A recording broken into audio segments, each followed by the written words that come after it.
السلام علیکم ورحمۃ اللہ تعالی وبرکاتہ۔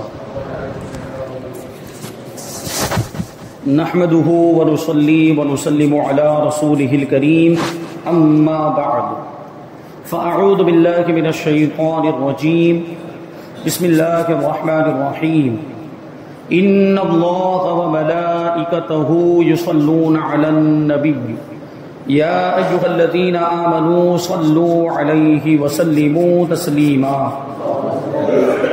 اللهم صل على سيدنا ومولانا محمد معدن الجود والكرم وآله الكرام وابنه الكريم وبارك وسلم صلاة وسلاما عليك يا رسول الله صلى الله تعالى عليك وسلم۔ سورہ بقرہ آیت نمبر 125 کی تفسیر ہے۔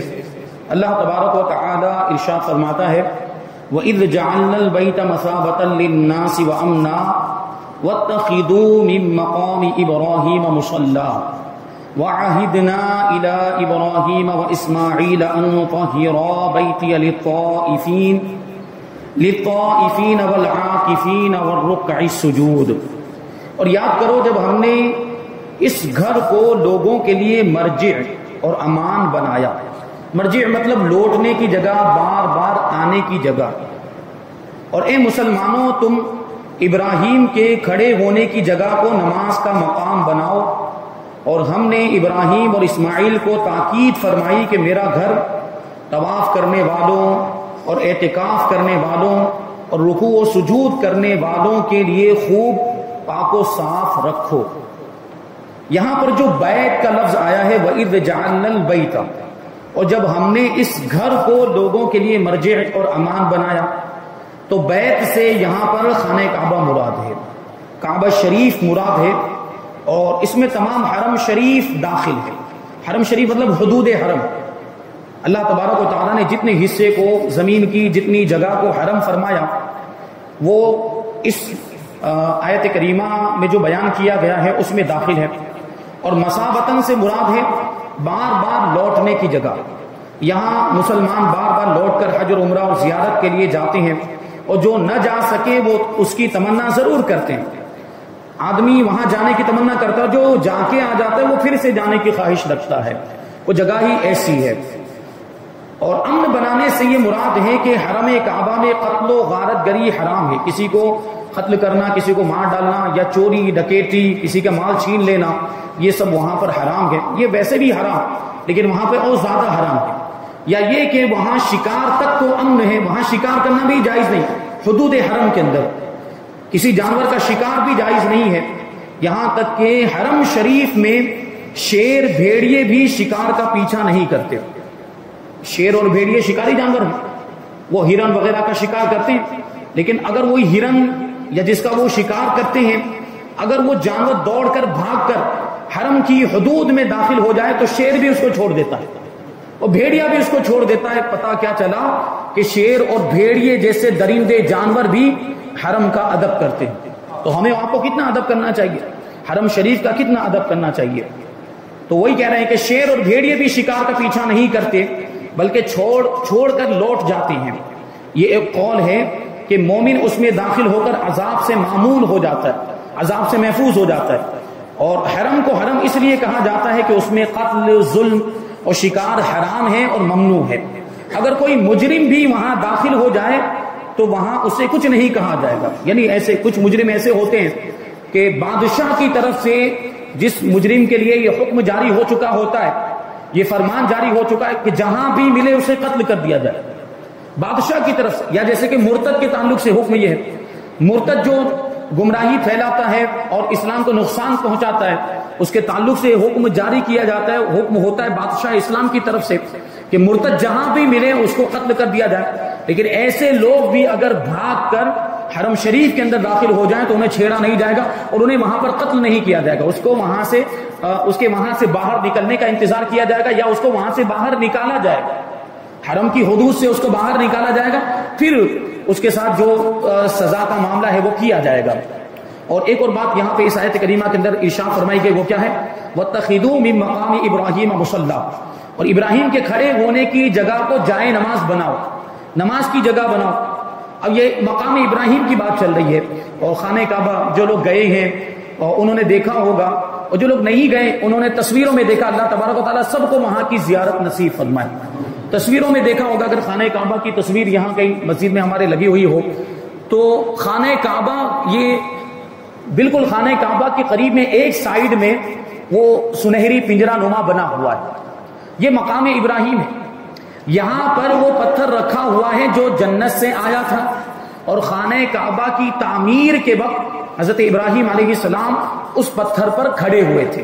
اب یہاں پہ آپ لوگوں کو شبہ نہیں ہونا چاہیے، حجر اسود الگ ہے اور مقام ابراہیم میں جو پتھر موجود وہ الگ پتھر ہے، دونوں جنتی پتھر ہیں، دونوں جنت سے لائے گئے۔ حجر اسود کی بھی اپنی الگ شان ہے، اور یہ جو پتھر مقام ابراہیم میں رکھا ہوا ہے یہ وہ پتھر ہے جس پر حضرت ابراہیم علیہ السلام خانہ کعبہ کی تعمیر کے وقت کھڑے ہوئے تھے۔ اور اس کی شان میں آپ کو بتاؤں، خانہ کعبہ کی عمارت کتنی اونچی ہے، ایک انسان اتنی اونچائی تک نہیں پہنچ سکتا ہے۔ حضرت ابراہیم علیہ السلام یقیناً ہمارے آپ کے زمانے میں ابھی جو عام طور پر جو ہائٹ اور قد کا جو تناسب چلتا ہے اس سے زیادہ اونچے لمبے تھے حضرت ابراہیم علیہ السلام، لیکن اتنے بھی اونچے لمبے نہیں تھے، ان کا قد اتنا بھی زیادہ نہیں تھا کہ خانہ کعبہ کی عمارت ابھی جتنی وہاں تک ان کا ہاتھ پہنچ پائے۔ تو حضرت ابراہیم علیہ السلام نے خانہ کعبہ کی تعمیر شروع فرمائی۔ حضرت اسماعیل علیہ السلام آپ کے معاون ہو گئے، مددگار ہو گئے، وہ اینٹیں لا کر دے رہے تھے، گارا تیار کر کے دے رہے تھے، اور حضرت ابراہیم علیہ السلام وہ ان اینٹوں کو خانہ کعبہ وہ دیوار میں لگا کر خانہ کعبہ کی تعمیر فرما رہے تھے۔ تو دیوار ظاہر سی بات جتنی اینٹیں لگاتے جائیں گے دیوار اتنی بلند ہوتی جائے گی۔ حضرت ابراہیم علیہ السلام اپنے قد کے مطابق جہاں تک ہاتھ پہنچتا رہا وہاں تک نارمل انداز میں وہ دیوار کو کی تعمیر کرتے رہے، دیوار بناتے رہے، لیکن اب ایک موقع ایسا آیا کہ اب وہ دیوار ہائٹ سے اوپر پہنچ گئی، ہاتھ نہیں پہنچ رہا۔ تو کیا ہوا، یہ پتھر وہاں پر موجود تھا، حضرت ابراہیم علیہ السلام اس پر تشریف فرما ہوئے، اور اب عالم یہ ہے کہ جیسے جیسے خانہ کعبہ کی دیوار اونچی ہوتی جاتی تھی یہ پتھر بھی اوپر اٹھتا جاتا تھا، یہ خود ہی یہ پتھر اوپر اٹھتا جاتا تھا اور حضرت ابراہیم علیہ السلام کو اپنے ساتھ اوپر لیتا جاتا تھا۔ جتنی وہ دیوار بلند ہوتی گئی یہ پتھر حضرت ابراہیم علیہ السلام کو اونچا لیتا چلا گیا، اور اس طریقے سے حضرت ابراہیم علیہ السلام نے خانہ کعبہ کی تعمیر فرمائی، دیواروں کو مکمل کیا۔ تو یہ مقدس پتھر وہاں پر رکھا ہوا ہے مقام ابراہیم میں، اور مرور زمانہ کی وجہ سے، گردش ایام کی وجہ سے حضرت ابراہیم علیہ السلام کے پاؤں کے نقوش اس پتھر کے اندر پڑے ہوئے تھے، لیکن زمانہ گزرنے کی وجہ سے بہت سارے ہاتھ اس پر لگنے کی وجہ سے، اور لوگ پہلے چومتے بھی تھے، پہلے تو کھلا رکھا تھا اب پنجرا بنا دیا گیا، لوگ اس کو چومتے تھے، ہاتھ لگا کر اپنے چہرے وغیرہ پر لگاتے تھے، تو بہت زیادہ رگڑنے کی وجہ سے، مس ہونے کی وجہ سے وہ حضرت ابراہیم علیہ السلام کے قدم مبارک کے جو نشانات تھے وہ مٹ چکے، بالکل ہلکا سا نشان باقی رہ گیا ہے، باقی تو وہ اصل نشان ختم۔ وہ اس کے اوپر ایک وہ الگ سے ایک وہ کیا کہیں گے اس کو، شکنجا بنا کے اس کے اوپر رکھ دیا ہے، سانچا بنا کے، شکنجا نہیں سانچا کہیں گے، ایک سانچا بنا کے اس کے اوپر رکھ دیا ہے، اس سے لگتا ہے کہ یہاں پر حضرت ابراہیم علیہ السلام کے قدم مبارک ہیں، ورنہ وہ سانچے کو اگر ہٹا دیا جائے تو قدم مبارک کے نشانات پورے طور پر نظر نہیں آتے ہیں۔ یہ حضرت ابراہیم علیہ السلام سے نسبت رکھنے والا پتھر کے، اور اس میں آپ کے قدم مبارک کا نشان تھا۔ دیکھیے کیا فرما رہے، نشان تھا، کیوں؟ وہی بات جو میں نے عرض کی، بہت زیادہ ہاتھ لگنے کی وجہ سے وہ نشانات ختم ہو چکے ہیں، تو اس کو نماز کا مقام بنانا مستحب ہے، یعنی وہاں پر نماز پڑھنا مستحب ہے۔ اور ایک اور یہ بھی ہے کہ اس نماز سے طواف کے بعد پڑھی جانے والی 2 واجب رکعتیں مراد ہیں۔ طواف کرنے کے بعد خانہ کعبہ کا طواف، چاہے نفلی طواف کیا جائے یا عمرے کا طواف کیا جائے یا کوئی اور طواف کیا جائے، اس کے بعد جو 2 رکعت پڑھی جاتی ہیں وہ مراد۔ اور اس کے تعلق سے حکم یہ ہے کہ طواف سے فارغ ہونے کے بعد ایسی جگہ پر پہنچے، مقام ابراہیم کے پیچھے اس مقام پر پہنچے کہ خانہ کعبہ اور نمازی کے درمیان مقام ابراہیم رہے ایسے، اور وہاں پر یہ نماز ادا کی جائے۔ یہ بہتر اور مستحب طریقہ ہے، لیکن وہاں بھیڑ زیادہ ہوتی ہے، تو بھیڑ کی وجہ سے اگر وہاں پر جگہ نہ ملے، ظاہر سی بات ہے ہر کسی کو یہ موقع نہیں مل پاتا۔ ہاں اگر آپ کئی مرتبہ عمرہ کریں تو ہو سکتا ہے کہ وہ 6-7 مرتبہ میں ایک بار آپ کو وہاں پر نماز پڑھنے کا موقع مل جائے کہ بالکل آپ کے اور خانہ کعبہ کے بیچ میں مقام ابراہیم، اور اس کی کوشش کرنی چاہیے۔ اس کے لیے کسی کو تکلیف دینے کی ضرورت نہیں ہے، دھکا مکی کرنے کی ضرورت نہیں ہے، کیونکہ حرم کعبہ میں ہم گئے، وہاں پر ایک گناہ 1 لاکھ کے برابر ہوتا ہے، تو وہاں کسی کو تکلیف پہنچائیں گے، کسی کو ایذا پہنچائیں گے، تو ہم گئے ہیں ثواب کمانے کے لیے اور گناہ کما کے آ جائیں گے۔ تو دھکا مکی نہیں کرنی چاہیے، کسی کی ایذا رسانی وہاں پر نہیں ہونی چاہیے، وہاں اس جگہ کا بہت زیادہ ادب و احترام کرنا چاہیے۔ تو آسانی کے ساتھ اگر موقع مل جاتا ہے تو اس انداز میں نماز پڑھ لیں، ورنہ حرم شریف میں جہاں کہیں بھی مسجد حرم میں کہیں بھی اگر جگہ مل جائے تو یہ نماز پڑھی جا سکتی ہے۔ بہتر یہ ہے کہ وہ اس انداز میں پڑھی جائے۔ اور اس سے معلوم ہوا کہ جس پتھر کو نبی کی قدم بوسی حاصل ہو جائے، جو پتھر نبی کے قدموں سے لگ جائے وہ عظمت والا ہو جاتا ہے۔ یعنی وہ بھی حضرت ابراہیم علیہ السلام، حضرت ابراہیم علیہ السلام کے قدموں سے یہ پتھر مس ہو گیا، حضرت ابراہیم علیہ السلام کی قدم بوسی کی ہے اس پتھر نے، تو اس کی عظمت اتنی بلند و بالا ہو گئی کہ اللہ تبارک و تعالی وہاں نماز پڑھنے کا حکم دے رہا ہے۔ اب ظاہر سی بات ہے، ایک بات آپ کے ذہن میں آ رہی ہوگی، آدمی وہاں پر نماز پڑھے گا تو اس کے ذہن میں یہ بات آئے گی کہ اللہ تبارک و تعالیٰ نے مجھے یہاں نماز پڑھنے کا حکم دیا ہے۔ دوسری بات یہ آئے گی کہ یہ مقام ابراہیم ہے، اس مقام کو، اس جگہ کو، اس پتھر کو حضرت ابراہیم علیہ السلام سے نسبت حاصل ہے، تو حضرت ابراہیم علیہ السلام کا تصور آئے گا کہ نہیں ذہن میں؟ یقیناً آئے گا۔ اگر یہ واقعہ سنا ہوگا، یہ بات آپ کو معلوم ہوگی، تو اس وقت وہاں پر نماز پڑھتے ہوئے مقام ابراہیم سامنے ہوگا تو حضرت ابراہیم علیہ السلام کا تصور ضرور آئے گا۔ تو اس سے پتا چلا کہ نبی کا تصور نماز میں آئے، اس سے نماز فاسد نہیں ہوتی، نماز ضائع نہیں ہوتی، بلکہ نماز میں اور نکھار پیدا ہو جاتا ہے۔ وہ بھی حضرت ابراہیم علیہ السلام کا تصور۔ ہمارے نبی کا تصور آئے تو، ہمارے نبی تو سارے نبیوں کے سردار ہیں، ہمارے نبی کا تصور آئے تو اس نماز میں اور زیادہ یوں کہہ لیجئے کہ یہ نکھار تو پیدا ہوتا ہی ہے، وہ اس نماز کی مقبولیت کی امید اور زیادہ بڑھ جاتی ہے۔ کیونکہ ایک ایمان والا نبی پاک صلی اللہ علیہ وسلم کا جب تصور کرتا ہے، ظاہر سی بات ہے شرک و بدعت کے فتوے لگائے جاتے ہیں، ہم تو ان کو اللہ کا نبی مانتے ہیں، تو شرک ہوگا کیسے؟ ہم تو بار بار اقرار کرتے، چلا کر کہتے ہیں کہ وہ اللہ کے نبی ہیں، اللہ کے بندے ہیں، خاص بندے ہیں، اللہ کے رسول ہیں، تو وہ خدا کیسے ہو سکتے ہیں؟ اگر ان کو خدا مان کر ان کی تعظیم کی جائے تب تو شرک ہوگا نا۔ ہم تو خدا مان ہی نہیں رہے، ہم تو خدا کا محبوب بندہ مان رہے ہیں اور رسول مان رہے ہیں، نبی مان رہے ہیں، مقرب بندہ، انتخاب شدہ منتخب بندہ مان رہے ہیں، تو اس میں شرک کیسے ہو گیا؟ اور یہ تعظیم کا حکم تو خود پروردگار دے رہا ہے۔ اس سے ثابت ہو رہا ہے کہ نہیں نماز میں نبی کی تعظیم کی جائے، یہ تعظیم ہی کا تو حکم ہے۔ مقام ابراہیم کو جائے نماز بناؤ تو یہ حضرت ابراہیم علیہ السلام کی تعظیم نہیں تو اور کیا ہے؟ مقام ابراہیم پر وہاں نماز پڑھی جائے تو یہ حضرت ابراہیم علیہ السلام کی تعظیم ہو رہی ہے کہ نہیں ہو رہی ہے؟ تو یہ تو اللہ تعالیٰ نے حکم دیا ہے۔ تو شرک کا فتویٰ اگر کسی کو لگانا جرأت ہے، ہمت ہے، تو معاذ اللہ اپنے پروردگار پر لگائے، کیونکہ اللہ تعالیٰ خود وہاں پر نبی کی تعظیم کرنے کا حکم دے رہا ہے۔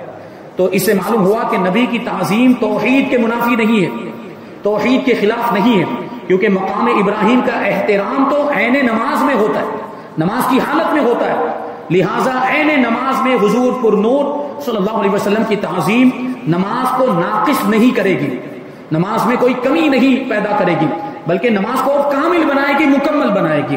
اور یہ بھی معلوم ہوا کہ جب پتھر نبی علیہ الصلوۃ والسلام کے قدم لگنے سے عظمت والا ہو گیا تو حضور صلی اللہ علیہ وسلم کے ازواج مطہرات، حضور کی مقدس بیویاں، اہل بیت اطہار اور صحابہ کرام رضی اللہ تعالی عنہم کی عظمت کا کیا عالم ہوگا؟ یعنی ایک پتھر کو جب حضرت ابراہیم علیہ السلام سے نسبت ہوئی تو وہ عظمت والا ہو گیا، تو ازواج مطہرات کو، اہل بیت اطہار کو اور صحابہ کرام رضوان اللہ علیہم اجمعین کو نبی پاک صلی اللہ علیہ وسلم سے نسبت ہے کہ نہیں؟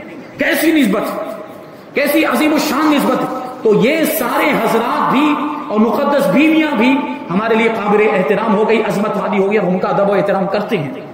اور اس سے تبرکات کی تعظیم کا بھی ثبوت ملتا ہے۔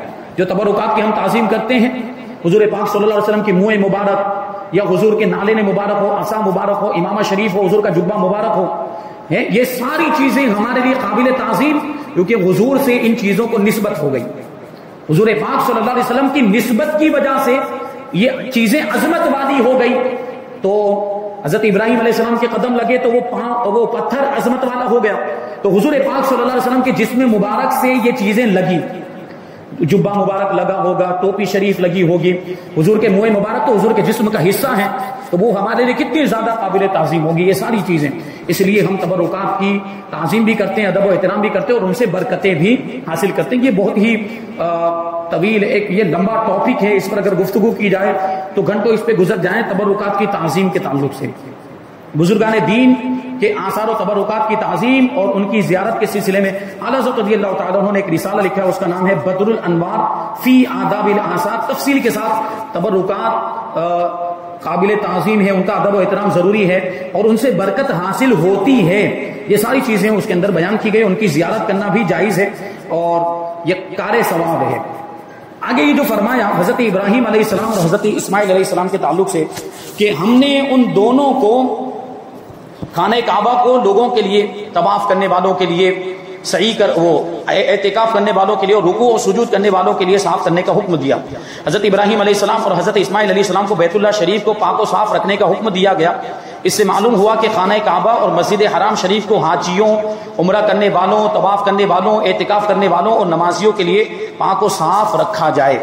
اور یہی حکم مسجدوں کو پاک و صاف رکھنے کا بھی ہے، یعنی صرف مسجد حرام کے تعلق سے نہیں، دوسری مسجدیں بھی، کیونکہ دوسری مسجدیں بھی عبادت کی جگہ ہوتی ہیں، وہاں پر بھی لوگ نماز پڑھتے ہیں، رکوع سجدہ کرتے ہیں، وہاں پر بھی اعتکاف کیا جاتا ہے.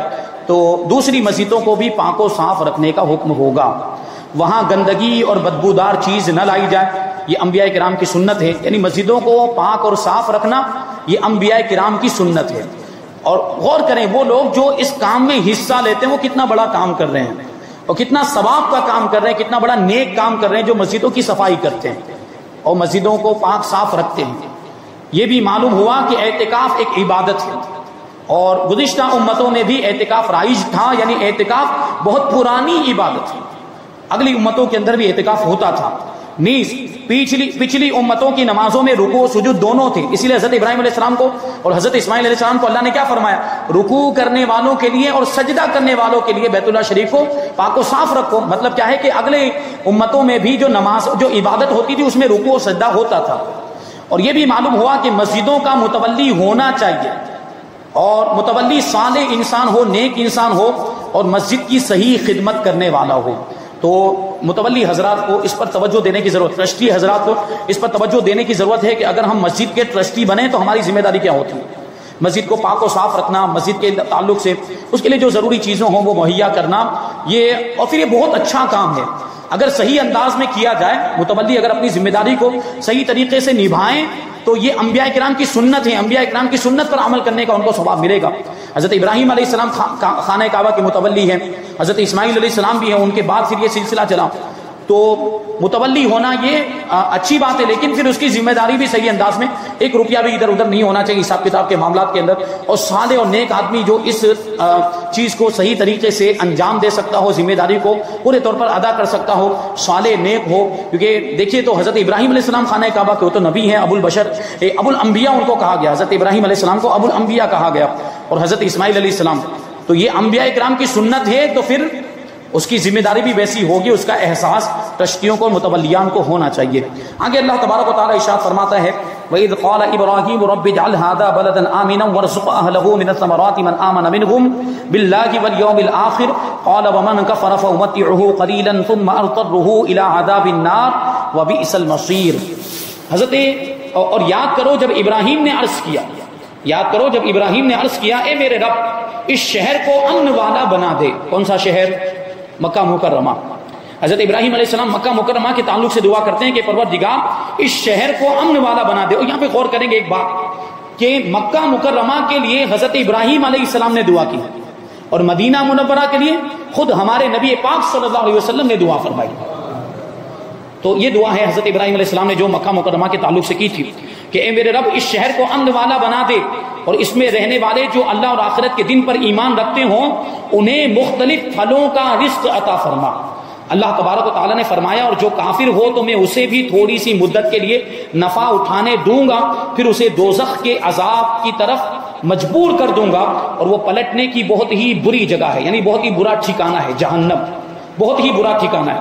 اب دیکھیں یہاں پر حضرت ابراہیم علیہ السلام نے دعا کی ہے تو ایمان والوں کے لیے دعا کی، یعنی جو اللہ پر اور یوم آخرت پر ایمان رکھتے ہیں ان کو مختلف پھلوں کے ذریعے رزق عطا فرما. حضرت ابراہیم علیہ السلام نے تعمیر کعبہ کے بعد متعدد دعائیں مانگی، ان دعاؤں میں سے ایک دعا یہاں پر بیان کی جا رہی. اس سے معلوم ہوا کہ نیکی کر کے قبولیت کی دعا کرنا یہ سنت خلیل ہے. نیک کام کرنے کے بعد اللہ کی بارگاہ میں دعا کرنا کہ یہ جو ہم نے نیک کام کیا ہے یہ قبول ہو جائے، اے پروردگار قبول فرما. یہ حضرت ابراہیم علیہ السلام کی سنت. اس لیے نمازیں پڑھنے کے بعد اور کوئی بھی عبادت کرنے کے بعد قبولیت کی دعا کرنی چاہیے کہ پروردگار جو ہم نے عبادت کی، جو نماز پڑھی ہے، اس کو قبول فرما. یہ انبیاء کرام کی سنت ہے. حضرت ابراہیم علیہ السلام نے اولاد کے لیے امامت مانگی تھی. اس سے پہلے ایک آیت کریمہ آئی تھی، تو حضرت ابراہیم علیہ السلام نے کہا کہ میری اولاد کو بھی امامت ملے، پیشوائی ملے، دین کا مقتدا بنایا جائے. تو فرمایا گیا کہ ظالموں کو امامت نہیں ملے گی. اس لیے حضرت ابراہیم علیہ السلام نے بعد میں جب یہ دعا کی تو اس میں مومنوں کو خاص فرمایا. اس میں ایمان والوں کے لیے دعا کر رہے ہیں، صرف اور صرف ایمان والوں کے لیے دعا کر رہے ہیں کہ مومنین کو رزق عطا فرما. اور کون سا رزق؟ پھلوں کا رزق عطا فرما. اور یہی ادب کا تقاضا تھا کہ جب پہلے منع فرما دیا گیا کہ ظالموں کے لیے دعا نہ کی جائے، ظالموں کو میرا عہد نہیں پہنچے گا، ان کو امامت نہیں ملے گی، تو حضرت ابراہیم علیہ السلام نے اب جو دعا کی ہے اس میں صرف ایمان والوں کا ہی نام لیا اور ایمان والوں کے لیے ہی دعا کی. یہ ادب کا تقاضا. اور نبی سے زیادہ بارگاہ الہی کا کون ادب کر سکتا ہے؟ نبی تو دوسروں کو سکھاتا ہے کہ کیسے ادب کیا جائے. یہ حضرت ابراہیم علیہ السلام کا ادب ہے. اللہ تبارک و تعالیٰ نے کرم کیا، ان کی دعا قبول فرمائی اور ارشاد فرمایا کہ رزق سب کو دیا جائے گا، یعنی کافر کو بھی دیا جائے گا اور مومن کو بھی دیا جائے گا. لیکن کافر کا رزق تھوڑا ہوگا، یعنی صرف دنیاوی زندگی میں اسے رزق ملے گا. کافر کو صرف دنیاوی زندگی میں رزق ملے گا. حضرت ابراہیم علیہ السلام نے خانہ کعبہ کے لیے رزق کی فراوانی کی دعا مانگی تھی. پھلوں کے تعلق سے خاص طور پر حضرت ابراہیم علیہ السلام نے دعا کی تھی. اس دعا کی قبولیت ہر شخص اپنی آنکھوں سے دیکھ سکتا ہے وہاں جانے کے بعد کہ دنیا بھر کے پھل اور کھانے مکہ مکرمہ میں کثرت کے ساتھ پائے جاتے ہیں. دنیا بھر، ارے دوسری جگہوں پر جس پھل کا موسم نہیں بھی ہوتا وہ پھل وہاں پر ملے گا آپ کو. ہمارے ملک میں اگر کسی سیزن کے اعتبار سے پھل آتے ہیں، لیکن وہاں ہر موسم میں ہر پھل آپ کو دستیاب آپ کو مل جائے گا وہاں پر. یہ حضرت ابراہیم علیہ السلام کی دعا کا نتیجہ ہے. اور ایک بات یہاں پر بہت پیاری ہے، وہ عرض کرنا چاہوں گا. جلالین شریف میں یہ روایت ذکر کی ہے کہ مکہ مکرمہ کے تعلق سے اور ملک عرب کے بارے میں آپ کو یہ بات معلوم ہوگی کہ بہت ہی گرم ملک ہے، گرمی بہت زیادہ سخت اور بارش بہت کم پڑتی ہے. اور وہاں اکثر جو زمین کا حصہ وہ بنجر ہے، ریگستانی علاقہ. اور جو بنجر زمین ہوتی ہے ریگستانی علاقے میں درخت، پودے، پھل وغیرہ زیادہ نہیں اگتے، کھیتی بھی اتنی زیادہ نہیں ہو پاتی. تو اب سوال یہ ہے کہ حضرت ابراہیم علیہ السلام نے دعا کی اور ابھی ہم دیکھتے بھی ہیں کہ وہاں ہر قسم کے پھل پائے جاتے، تو آتے کہاں سے؟ چلو ابھی ٹیکنالوجی کا زمانہ ہے، ابھی تو چند گھنٹوں میں یہاں سے وہاں سامان پہنچا دیا جاتا ہے. لیکن پھر اگر یہاں سے پھل جا رہے ہیں یا دوسرے کسی ملک سے پھل جا رہے ہیں تو اس ملک کی خاصیت اس میں ہونی چاہیے، جبکہ وہاں جو پھل پائے جاتے ہیں وہ الگ ہی خصوصیت کے حامل ہوتے ہیں. آپ وہاں کا انار دیکھیں، اتنا بڑا انار ہوتا ہے، اتنا بڑا. ہم نے اپنے ملک میں کبھی اتنا بڑا انار نہیں دیکھا ہوگا، لیکن وہاں جائیں گے اتنا بڑا انار، اتنے بڑے بڑے دانے اس میں سے نکلتے ہیں. ہم اپنے یہاں اپنے ملک میں انار کھائیں اور اس میں سے دانے نکالیں تو اس میں تو بیج اتنا بڑا نکلتا ہے، یعنی مغز کم ہوتا ہے، بیج بہت زیادہ ہوتا ہے، اس بیج بہت بڑا ہوتا ہے. کوئی بہت عمدہ قسم کا بہت قیمتی مہنگا والا اگر انار خرید لیا تو ہو سکتا ہے کہ بیج چھوٹا ہو، مغز زیادہ ہو. لیکن وہاں کیفیت ہے وہاں کے انار کی. آپ جائیں، اللہ تعالیٰ توفیق عطا فرمائے، تو وہاں کے پھل کھانے چاہیے. حضرت ابراہیم علیہ السلام نے پھلوں کے لیے دعا فرمائی ہے، تو وہ پھل وہاں پر آپ لے کر دیکھیں. انار خاص طور پر، تو انار کا عالم یہ ہے کہ مغز وہ اتنا زیادہ ہوتا ہے اور بیج برائے نام ہوتا ہے، بہت ہی باریک بیج ہوتا ہے اس کے اندر، اور مغز خوب اچھا ہوتا ہے اس کے اندر. تو وہ انار، اتنا بڑا بڑا انار وہاں پر پایا جاتا ہے. تو یہ کیسے ہوا؟ میں عرض کر رہا تھا کہ یہ پھل کیسے آئے وہاں پر. وہ ریگستانی علاقہ، اتنی گرمی، زیادہ بارش نہیں ہوتی، یہ طرح طرح کے پھل کیسے؟ تو یہ پھل آتے ہیں طائف سے. کہاں سے آتے ہیں؟ طائف سے. اب وہ طائف کی کیا کیفیت ہے اور طائف کی کیا خصوصیت ہے، اس کے تعلق سے جلالین شریف میں ایک روایت لکھی ہے، وہ آپ سنیں گے تو آپ کو اللہ تبارک و تعالیٰ کی قدرت جان کر تعجب بھی ہوگا اور حیرانگی بھی ہوگی. حضرت ابراہیم علیہ السلام نے جب یہ دعا کی تو اللہ تبارک و تعالیٰ نے حضرت جبرائیل امین علیہ السلام کو حکم دیا کہ جاؤ اور ملک شام سے، ملک شام سیریا، ملک شام سے زمین کا ایک ٹکڑا اٹھا کر لے جا کر مکہ مکرمہ پہنچا دو. حضرت جبرائیل امین آئے اور ملک شام کی زمین کا ایک ٹکڑا اٹھایا. اللہ تعالیٰ نے ان کو طاقت و قوت عطا کی ہے. وہ ٹکڑا اٹھایا، زمین کا ایک حصہ بہت بڑا. ابھی آپ طائف میں جائیں، کتنا بڑا علاقہ ہے، وہ پورا حصہ زمین کا حضرت جبرائیل امین اٹھا کر لائے. اور پھر کیا کیا؟ حضرت جبرائیل امین علیہ السلام پہلے اس کو مکہ مکرمہ میں لے کر آئے اور خانہ کعبہ کے 7 چکر لگوائے، طواف کروایا باقاعدہ. اسی لیے طائف کو طائف کہا جاتا ہے. طائف کا مطلب ہی ہوتا ہے طواف کرنے والا. طائف کا لفظ طائف کا مطلب ہی ہوتا ہے طواف کرنے والا. اور یہ اس لیے کہا جاتا ہے کہ اس ٹکڑے کو، اس حصے کو زمین کے حضرت جبرائیل امین علیہ السلام نے 7 مرتبہ طواف کروایا تھا خانہ کعبہ کا. پھر اللہ تبارک و تعالیٰ کے حکم کے مطابق مکہ شریف سے 3 دن کے فاصلے پر 3 دن کی مسافت پر، یعنی وہی جو شرعی سفر ہوتا ہے 92 کلومیٹر، تقریباً 92 کلومیٹر کے فاصلے پر اس کو لے جا کر پہاڑوں پر رکھ دیا۔ ملک شام کی زمین کا ٹکڑا لائے تھے حضرت جبریل امین علیہ السلام، اور اس کو لا کر مکہ مکرمہ سے 3 دن کی مسافت پر وہاں پہاڑوں پر رکھ دیا۔ آج بھی جو جاتے ہیں اور جو گئے ان کو یہ باقاعدہ ڈفرینس محسوس ہوگا، فرق محسوس ہوگا مکہ مکرمہ کے موسم میں اور وہاں کے موسم میں۔ مکہ مکرمہ میں خوب گرمی ہوگی، مکہ مکرمہ میں بارش نہیں ہے اور یہاں ٹھنڈک کا کوئی نام و نشان نہیں ہے، لیکن آپ جیسے ہی طائف کے اندر داخل ہوں گے ٹھنڈی ٹھنڈی ہوائیں چلتی ہیں وہاں پر، اور کبھی کبھی تو وہاں پہ برف باری بھی ہوتی، پہاڑوں پر برف باری بھی ہوتی، برف بھی گرتا ہے۔ اور پھر کبھی تو بسا اوقات ایسا بھی ہوتا ہے کہ آپ مکہ مکرمہ میں ہیں، گرمی ہے، سویٹر کا تو تصور بھی نہیں ہوگا، لیکن آپ طائف میں پہنچے تو سویٹر پہننا پڑ جائے گا، کبھی اتنی ٹھنڈی بھی ہوتی ہے یا شال وغیرہ لینی پڑے گی۔ تو یہ ملک یہ طائف کا جو علاقہ ہے، یہ اس کی آب و ہوا الگ کیوں ہے، غور کرنے کی ضرورت ہے۔ ابھی پورے مکہ مکرمہ میں یا پورے عرب کے اندر موسم الگ ہے اور طائف کا موسم الگ ہے، یہ کیسے ہو سکتا ہے؟ یہ اللہ کی قدرت ہے۔ اللہ تبارک و تعالیٰ نے حضرت جبریل امین علیہ السلام کو حکم دیا تھا، وہ ٹکڑا اٹھا کر وہاں سے لائے۔ یہاں کی آب و ہوا بھی بہت اچھی اور مکہ مکرمہ کے مقابلے میں مختلف اور الگ ہے، یہاں کا موسم بھی الگ ہے، اور یہاں خوب زیادہ پھل بھی ہوتے ہیں اور میوے بھی ہوتے ہیں، اور ڈرائی فروٹ جس کو ہم لوگ کہتے ہیں، ڈرائی فروٹ بھی کثرت کے ساتھ یہاں پر ہوتا ہے۔ تو یہیں سے وہ پھل مکہ مکرمہ اور اطراف وغیرہ میں وہ جاتے ہیں، پہنچتے ہیں، اور پھر اس طریقے سے وہ پھل دستیاب ہوتے ہیں۔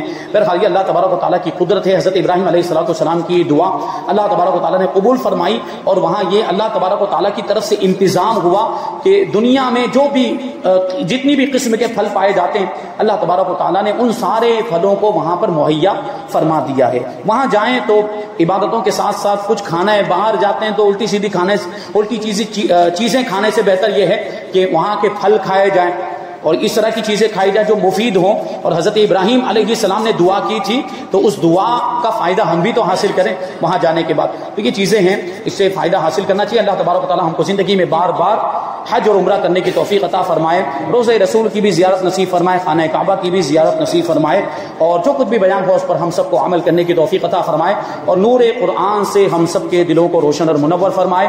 وما علینا الا البلاغ۔